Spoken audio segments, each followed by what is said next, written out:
ബ്ലാസ്റ്റേഴ്സും ബാഴ്സലോണയും ഒരു കണക്ഷൻ ഉണ്ട്, അതാണ് പറയാനായിട്ട് പോകുന്നത് കേട്ടോ. അപ്പോൾ നമ്മുടെ കോണ്ടന്റ്സും കാര്യങ്ങളും നിങ്ങൾക്ക് ഇഷ്ടപ്പെടുന്നുണ്ടെന്നുണ്ടെങ്കിൽ ഇൻസ്റ്റയിലാണെന്നുണ്ടെങ്കിൽ ഒന്ന് ഫോളോ ചെയ്യുക, യൂട്യൂബിലാണെന്നുണ്ടെങ്കിൽ സബ്സ്ക്രൈബ് ചെയ്യാൻ ഓർമ്മിച്ചുകൊണ്ട് കാര്യത്തിലേക്ക് കിടക്കുകയാണ്. ബ്ലാസ്റ്റേഴ്സിനെ കുറിച്ച് തന്നെ പറഞ്ഞു തുടങ്ങാം. സംഭവം ഈ സീസണിൽ നമുക്ക് ഇഷ്ടമുള്ള ഒരുപാട് താരങ്ങളെ അവർ വിറ്റൊഴിച്ചു. അതിന് കാരണം എന്താണെന്നുള്ളത് ഞാൻ ഇനിയും എക്സ്പ്ലെയിൻ ചെയ്ത് തരേണ്ട, അറിയാം. ഒരുപാട് പേര് പുതുതായിട്ട് വരികയും ചെയ്തു.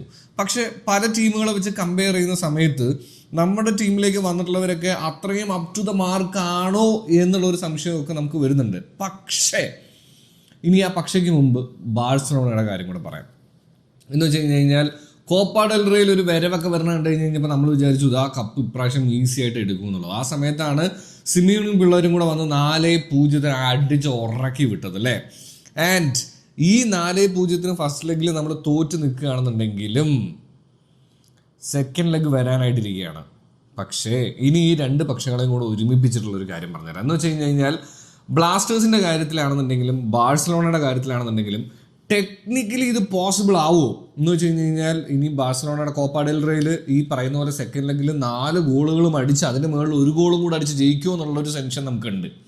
അതുപോലെ തന്നെ ഈ സ്ക്വാഡിനെ വെച്ച് മൊത്തത്തിൽ ഒരു പുതിയ സ്ക്വാഡാണെന്നൊക്കെ വേണമെന്നുണ്ടെങ്കിൽ പറയാം, അല്ലെങ്കിൽ ഫോറിൻ പ്ലേയേഴ്സിനാണെന്നുണ്ടെങ്കിലും ഇന്ത്യൻ മണ്ണിൽ അത്ര അധികം കളിച്ച് എക്സ്പീരിയൻസ് ഉണ്ടെന്ന് പറയാനും പറ്റാത്തതുപോലെ നിൽക്കുന്ന ഒരു സമയമാണ്.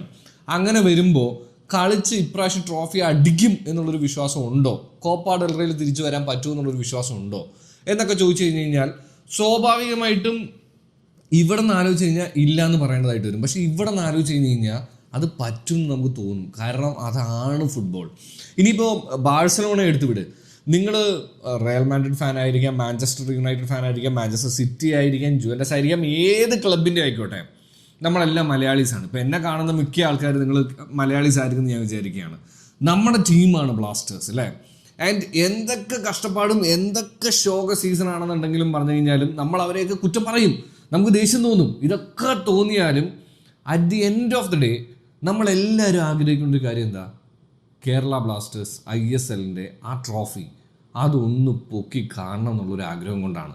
അതുകൊണ്ട് ചില സമയത്ത് നമുക്ക് ദേഷ്യം തോന്നും, ചില സമയത്ത് നമ്മൾ സപ്പോർട്ട് ചെയ്യും, ഇതിങ്ങനെയൊക്കെ പോവും. പക്ഷെ ഒരു കാര്യമേ ഉള്ളൂ നമ്മുടെ എല്ലാവരുടെയും മനസ്സിൽ, ഹോപ്പ്. അത് ഈ സീസണിൽ ഉണ്ടാവണം. ആൻഡ് അത് നമ്മുടെ സപ്പോർട്ട് കൊണ്ട് തന്നെയാണ് നമ്മൾ കാണിക്കേണ്ടതെന്നും കൂടെ ഞാൻ ഓർമ്മിപ്പിക്കുകയാണ് കേട്ടോ. ആൻഡ് ഏതിൽ കളി കാണാമെന്ന് ചോദിച്ചു കഴിഞ്ഞാൽ ഫാൻ കോഡിലും ഉണ്ട്. അപ്പോൾ ഉഷാറാക്കാം.